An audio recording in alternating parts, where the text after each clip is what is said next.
Hi అండి, welcome back to Sridevi గుమ్మడి. ఈరోజు నేను నిమ్మకాయలు ఎక్కువగా ఉన్నప్పుడు ఎక్కువ రోజులు ఫ్రిడ్జ్లో పెడితే పాడైపోకుండా ఏం చేయాలి, ఇంకా తక్కువ రేటు ఉన్నప్పుడు కొన్ని నెలల వరకు నిల్వ ఉండేలా ఎలా నిల్వ చేసుకోవాలనే విషయాన్ని ఈ టిప్స్ ద్వారా నేను చూపిస్తాను. వీడియో చూశాక నచ్చితే ఒక లైక్ ఇచ్చి సబ్స్క్రైబ్ చేసుకోవటం మాత్రం మర్చిపోవద్దండి. ముందుగా నిమ్మకాయలను శుభ్రంగా కడిగి మధ్యకు కట్ చేసుకోవాలి. అన్ని నిమ్మకాయలను కట్ చేసిన తర్వాత ఒక గిన్నెలోకి రసం పిండుకుందామండి.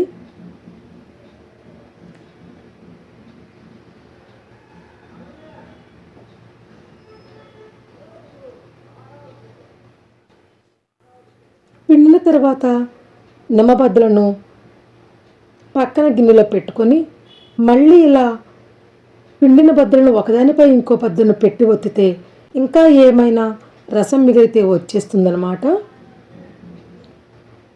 రసం కూడా వేస్ట్ అవ్వదు.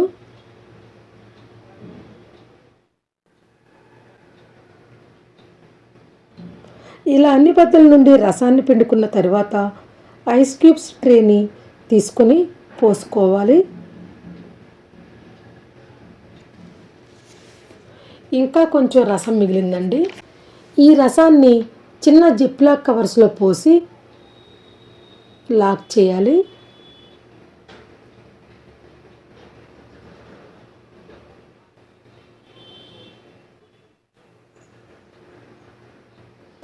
తర్వాత ఈ ట్రేని ఇంకా కవర్స్ని తీసుకెళ్ళి డీప్ ఫ్రిడ్జ్లో 10 గంటలు పెట్టుకోవాలండి.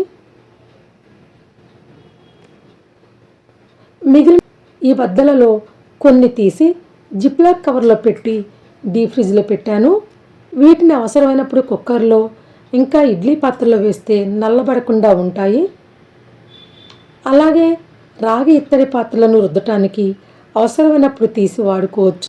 అలాగే చివరిలో కొన్ని బద్దలను సగానికి కట్ చేసి సరిపడా ఉప్పు, కారం, మెంతి పొడి వేసి ఊరబెట్టాను. 4 రోజులు ఊరిన తర్వాత వేసుకోవచ్చు.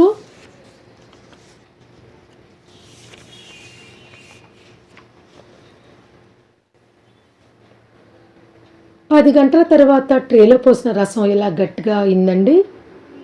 బయటికి తీసి అర నిమిషం ఈ ట్రేని వదిలేసి తర్వాత చాకుతో తీస్తే నిమ్మరసం క్యూబ్స్ ఈజీగా వచ్చేస్తాయి.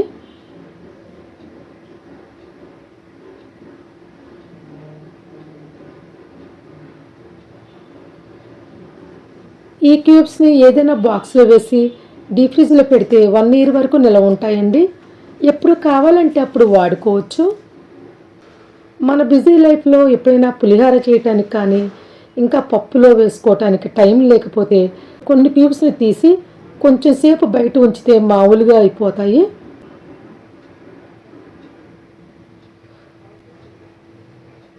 మన బిజీ లైఫ్లో ఎప్పుడైనా పులిహోర చేయటానికి టైం లేకపోతే ఇలా జిప్లాక్ కవర్లో పోసినటువంటి జ్యూస్ని వాటర్లో వేసి 2 నిమిషాలు ఉంచితే జ్యూస్ లాగా అవుతుంది. రసం పిండి అవసరం లేకుండా ఎప్పుడు కావాలంటే అప్పుడు నిమిషాల్లో పులిహోర చేసుకోవచ్చు. టైం కూడా సేవ్ అవుతుందండి. అలాగే పప్పు చేసినప్పుడు ఒక నిమ్మరస క్యూబ్ వేస్తే సరిపోతుంది. మీరు కూడా ఇలా ట్రై చేయండి. ఈ వీడియో మీకు నచ్చితే కనుక ఒక లైక్ ఇచ్చి సబ్స్క్రైబ్ చేసుకోండి.